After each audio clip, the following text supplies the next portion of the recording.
Pak. Pertanyaan saya singkat. Begini, apakah ada upaya saya sepakat dengan Pancasila dan rumusan yang sudah dirumuskan oleh para founding fathers. Saya sepakat dan setuju sekali. Dan itu adalah rumusan yang sangat apik dan ideal untuk Indonesia. Nah, pertanyaan saya, apakah ada upaya untuk mengubah Pancasila menjadi Trisila atau Ekasila pada saat ini? Nah, pertanyaan saya itu aja. Terima kasih Pak. Assalamualaikum warahmatullahi wabarakatuh. Waalaikumsalam warahmatullahi wabarakatuh. Wah, ini berat dan agak sensitif nih Pak. Upaya untuk merubah Pancasila. Iya, saya katakan jangankan mau merubah ke sana, yang mau menghilangkan juga ada. Ya, ada. Cuma bahwa begini, dulu sebelum nanti saya merespon Kiai Dhofir tadi, karena pertanyaannya nih lebih menyelkit ini Pak, harus saya respon dulu. Ya karena memang harus diakui kemajemukan di Indonesia itu juga melahirkan orang yang tidak sepakat dengan Pancasila itu generasinya hidup masih. Mohon maaf gitu. Masih ada orang yang katakan yang sejalan dengan pandangan DITI, kan masih ada. Tetapi syukurnya ini minoritas. Masih ada juga yang pandangannya ingin merubah Pancasila dengan ideologi yang lain. Karena menganggap bahwa Indonesia ini adalah negara Islam, maka harus ngikutin seperti negara di mana Islam itu lahir. Mana? Saudi Arabia misalnya. Apakah ada komponen itu? Tetapi saya katakan jawaban saya adalah konsep itu tidak salah, tetapi tidak tepat untuk diterapkan di Indonesia. Kadang-kadang ada pembicara, oh itu salah. Kalau saya, konsep itu tidak salah. Konsep imamah tidak salah, tapi tidak tepat dilaksanakan, diterapkan di Indonesia. Sebagaimana konsep-konsep negara Pancasila tidak salah dan tepat di Indonesia, belum tentu tepat, cocok, sesuai dengan negara lain. Fair toh jawaban saya. Jadi saya ketemu dengan kawan-kawan dari Hizbut Tahrir waktu di Bogor, ketemu langsung, ayo kita diskusi. Konsep antum tidak salah, karena konsep itu lahir dari rahim kebudayaan yang berbeda. Tapi kalau diterapkan di Indonesia, maaf, salah alamat. Jadi saya tidak menyalahkan rokok orang lain, rokok saya juga enak, rokok panjenengan juga enak, tapi saya nggak cocok kalau merokok rokok panjenengan. Kira-kira begitu.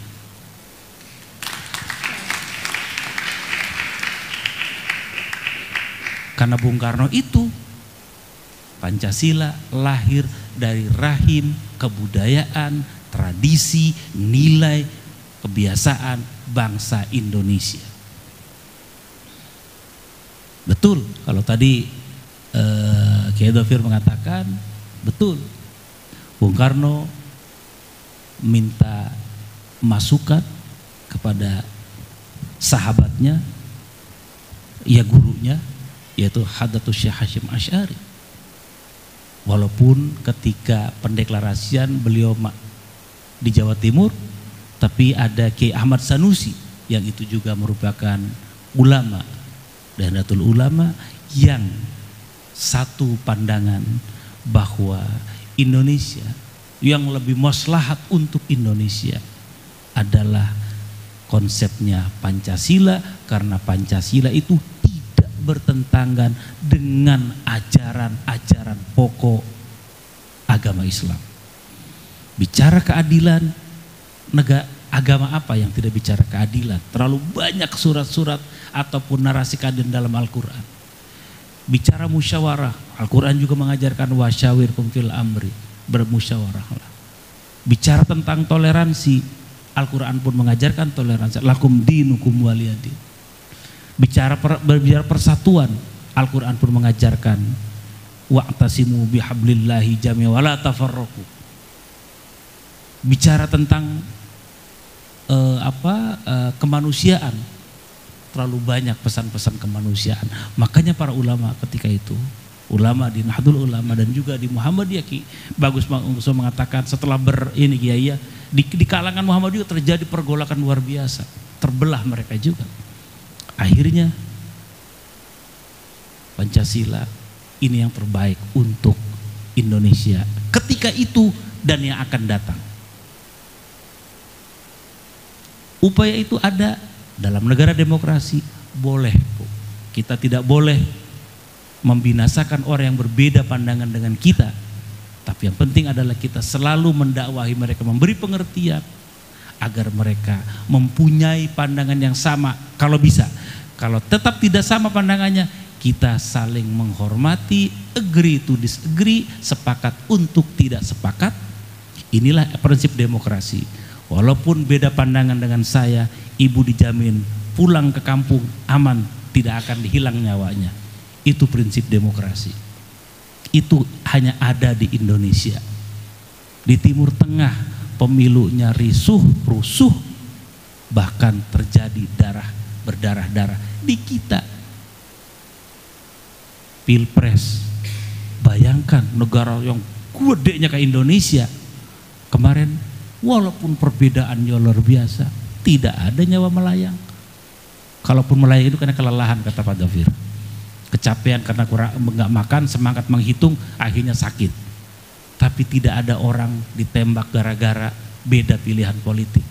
Itulah demokrasi kita yang di bawah naungan ajaran-ajaran Pancasila, di mana di situ terdapat ajaran-ajaran yang sesuai dengan ajaran-ajaran semua agama. Kira-kira demikian. Jadi saya tidak nambah Kiai Dhafir, saya mengiyakan, mengamini kejadian seperti itu. Kira-kira demikian. Ibu, ada memang, tapi biarlah itu ada. Kita tidak boleh memberangus nyawa orang yang tidak sepaham dengan kita. Itulah indahnya hidup di negara Indonesia berdasarkan Pancasila. Baik Bapak, jadi jawabannya menyejukkan sekali ya. Memang ada upaya seperti itu, tapi yang paling cocok, yang paling fit dengan kita adalah Pancasila tadi. Oke.